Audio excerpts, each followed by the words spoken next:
Cooperation with the Federal Emergency Management Agency, the Federal Communications Commission, and local authorities to keep you informed in the event of an emergency.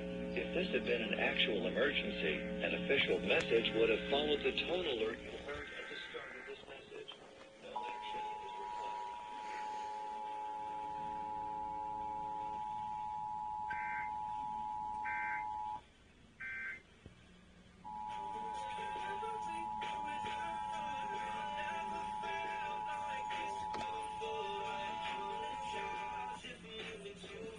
This is a test of the National Emergency Alert System.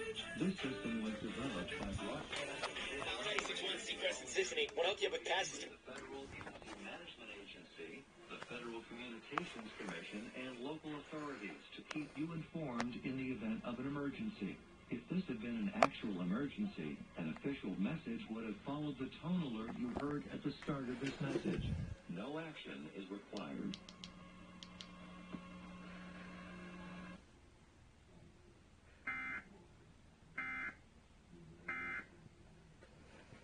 As an apartment complex, a parking lot, or at